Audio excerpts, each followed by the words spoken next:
အားလုံးပဲမင်္ဂလာပါခင်ဗျ။ကြောင်ရီလူတိများတဲ့တိုက်ကားရဲ့စိတ်ဓာတ်ကိုကျွန်တော်တကယ်လေးစားသွားပြီဗျာ။ဘလို့လေးစားသွားလဲဆိုတော့ဗီဒီယိုရှင်းမှာရှိုးလိုက်တော့ဗျာ။လောဆယ်မှာတော့ကျွန်တော် enemy ရဲ့ sniper နဲ့ကျွန်တော် knock နေတာပေါ့နော်။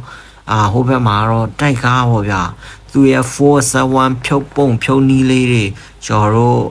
ကျွန်တော်ဘာမှမပြောတော့ဘူးဗျာ။သူရဲ့471 ဖြုတ်ပုံဖြုတ်နီးလေးတွေသူပြောပြမှာပေါ့နော်ပြီးကြ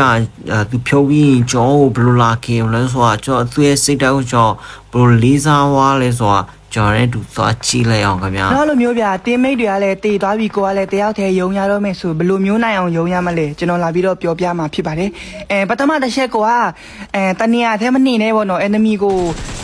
ကြောက်စိတ်တွေပါတွေတိတ်ပြီးတော့မထားနဲ့ပေါ့နော်ကျွန်တော်လိုမျိုးဗျာကျွန်တော်တေမှာတိတ်မကြောက်ဘူးပေါ့နော်တချို့သူတို့ game ဆော့လို့ရှိရင်သူတို့ဘာဖြစ်လို့လဲမသိဘူးတေမှာတအားကြောက်တာရှင်းပါတယ်ဖြစ်တယ်လို့မဆော့နဲ့ဗျာကျွန်တော်ဒီမှာတငယ်ချင်းတွေရှိတယ်ဗျာသူတို့အဖြစ်တယ်လို့ဆော့တာတိလားအဲ့လိုမျိုးဟိုတွားလျှောက်သွားပေါ့ဒီမှာကျွန်တော်ဆိုရင်3%ဗျာသူတို့အကောင်တကောင်ပဲကြံတော့တာ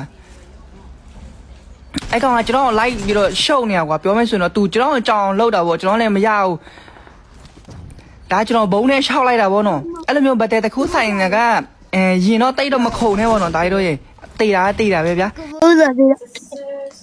ရတယ်ဗန်းပြေ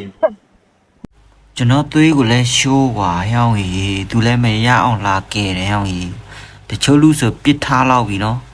ဟောင်းကြီးတိုက်ခိုင်းစိတ်ဓာတ်ကိုတေချာရှိုးလိုက်တော့ကွာမိဘမလားမသိဘူးနင်းဆော့1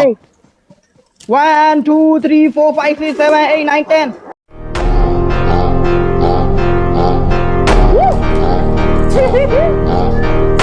အဲ့ဒါကြီးအေးရှိတယ်ဘယ်ကောင်းစီမှာလဲတော့မသိဘူး